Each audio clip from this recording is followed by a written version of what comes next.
source energy before you were who you know yourself to be in this personality, in this body. But you are eternally tied to this non-physical part of you. You are vibration, primarily. And the larger part of you, the eternal part of you, is always this non-physical vibrational energy. So when you are source energy primarily, and a part of you is here in this physical body, there is a relationship between the two vibrational aspects of you, and your emotions give you constant feedback about the relationship. In other words, who you really are, no matter what, focuses in the direction of love. So when you ferret out something in your physical environment that you dislike or that you hate, then you focus yourself out of vibrational alignment with the larger part of you who always loves. Sometimes when we say that to our physical friends, they say, "Abraham, you've got to be kidding. You mean my inner being or the source within me can look at what I'm looking at and feel love?" And we say, the source within you finds a way of finding love or does not look. But what you have to remember is every particle of everything that exists has wanted and unwanted within it. And so maybe the best terminology for you is that your inner being, that God within you, is just a really, really good focuser. Someone who finds the best in everything and holds firmly to that expectation. And that is in fact why this expanding universe of which we are all a part remains so consistently viable and good.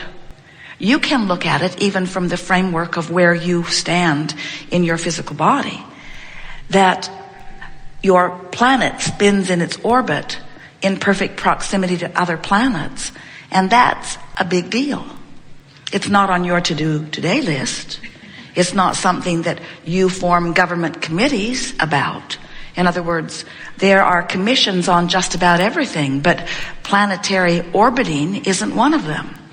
And the reason is because there are many things that you understand are not your doing, not your creating. In other words, there is a broader creation that is taking place, and the non-physical part of you is and was all part of that. So what part in the creative process do you now play? Here you are, focused in your physical body, and you are giving birth to constant new requests. And something that you may not understand is that every time, if you're sick, you ask for wellness and you emanate a rocket which is received by the non-physical part of you and brought into clear focus and held for you. If you don't have enough money and you ask for more, vibrationally speaking, the non-physical part of you becomes more prosperous in the moment of your request. But in your physical form, you don't want to talk about vibrationally speaking. You want to know, where is my physical wellness? Where is the money? Where is the new car? Where is my lover? Where are those things that I have been asking for? It's not very satisfying, Abraham, to hear you crowing about this vibrational reality or about what my inner being now has received as a result of my requesting it from my leading edge creative position. But we want you to understand that every time you ask for anything, whether you use words or whether just by knowing what you don't want, there is another side to that vibrational wave, equal and proportionate about what you do want, you are constantly asking all day, every day for improved life. Whether you are a full-fledged creative genius human, or whether you are a one-celled organism, or whether you are the cells in some physical body, you are constantly asking, and the source within you takes the request and becomes it vibrationally. Now that's not a very satisfying string of words for you, unless you remember or understand that everything that you see in your physical world is an extension of what was a vibrational reality. In other words, vibrational reality precedes everything that is a reality. So when you get it, that you are emanating thoughts all over the place that are coming into fruition, because law of attraction is assembling the cooperative components, then you begin to understand that when you think about what you want or about what you don't want, law of attraction brings it to you immediately. You are entering a time, as you knew you would when you picked this time to be present in physical form on this planet. You knew this was the time of awakening, and you knew it was a time of quicker manifestation. You knew that you could be in this physical body and get so good about clarifying your thoughts that you could literally train yourself out of resistance and into allowance of vibrational integrity with who you really are. And you knew that you could be those, or one of those, or among those who are living something very close to instant manifestation. You knew that you could get so good at training your vibration to be resistance free that, as Jerry was playing earlier today, that the solution and the problem could present themselves so close together that you don't even know you've got a problem. That's happening to you all the time. In your physical body, you are exposed to viruses and bacteria, to poisons, to things that your physical body does not want to deal with and does not enjoy ingesting. And yet the cells of your body, when they're touched by something unwanted, offer a vibrational request for improvement, and the cells of your body find that balance in most cases without you even being aware of the work that they're doing, because they still understand their consciousness too, that when they ask, it is given.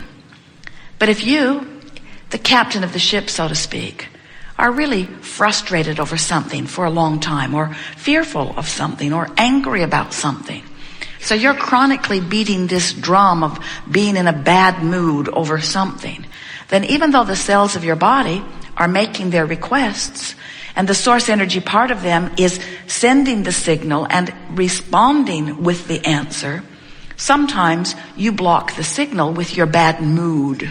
And that's what illness is about. It's just an exaggerated indicator of the same things that your bad mood was an indicator of before it became so chronic and therefore such a bigger deal. So why are we talking to you? Well, you've summoned us, but what's this all about? What is this knowledge that we are helping you to remember or find resonance with? What's its value to you?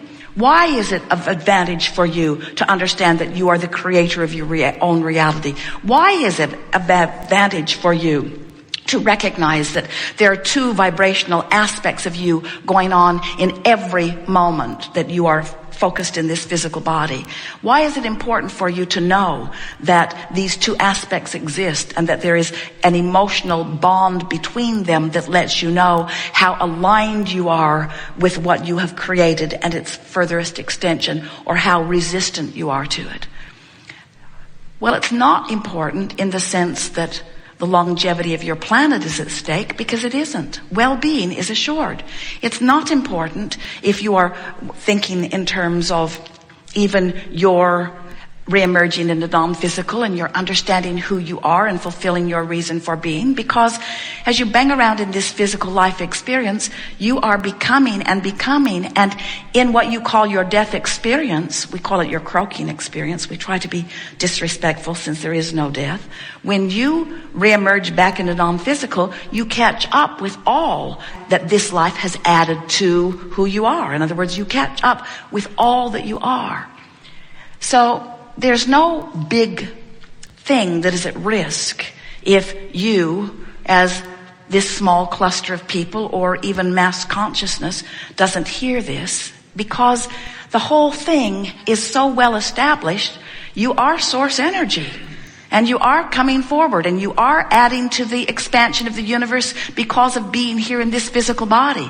And the larger part of you is expanding, and you will feel the utter satisfaction of all of that when you have your entrance or withdrawal from the physical back into the non-physical. You'll feel all of that satisfaction. The reason that we are visiting with you now is we don't think you should have to croak to find that satisfaction. We think you should be able to be here in this physical body and understand the wholeness of who you are. And we think that you are wise enough to tune yourself to the wholest part of who you are. We think that you should be able to be here in a physical body, explore the details, know what you don't want, know what you do want, and use your emotions to keep you tuned to the furthest expanded version of who you are. Because we know this for sure. When you don't feel good. So you can't hold your expansion back. It's a byproduct of life. You cannot hold your expansion back, but you can lazily or sloppily tune yourself out of alignment with that. And when you do, you feel crummy. When you do, you get sick. When you do, you don't like life. When you do, you feel fear, you feel hate, you feel anger. You feel all of those things that are just emotional indicators or physical manifestational indicators of thinking by default, really. Just thinking because it's in front of you. It'd be like sitting in front of your television and there's a program on and someone comes in and says, what is it? And you say, I don't know, but it's really miserable. And they say, why don't you change the channel? And you say, what?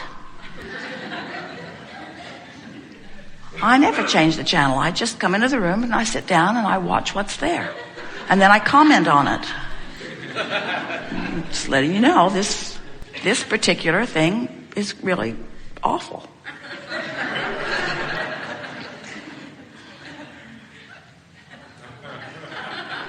We're not kidding. That's mostly what you do.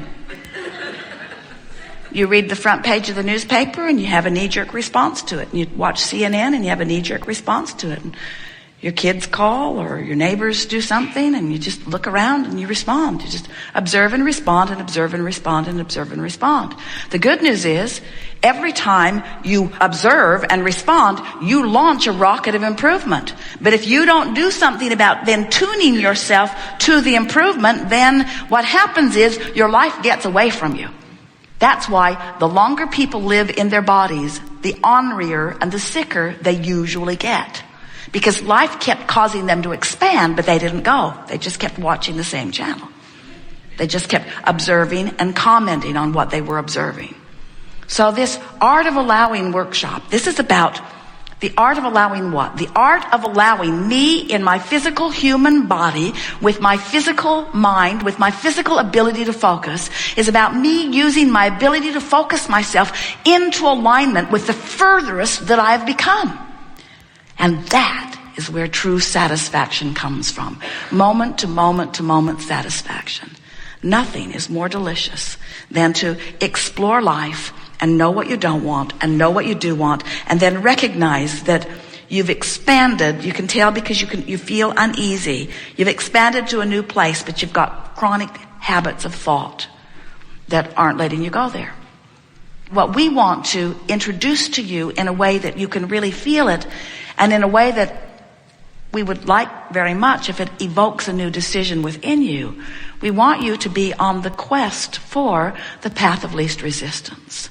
And we want you to understand that the path of least resistance is this viable, magnificent path because the source within you has already carved it out. All of these rockets of desires that you put over here into this vortex of creation have put a powerful, powerful point of attraction into motion where all cooperative components have been assembled. So the question that this workshop asks of you and will help you answer is, are you a cooperative component of your own creation? We want you to get it. You are the creator of you. You have created a prosperous, healthy, vital, alive, good feeling, good timing, very exhilarated version of you into your vortex of creation. And you've got to find ways of focusing yourself into alignment with that before you can, in this moment, in real time, experience the true version of who you are. You are not meant to be fragmented beings. You are meant to see your life through the eyes of Source. You're meant to understand your world from the viewpoint of Source.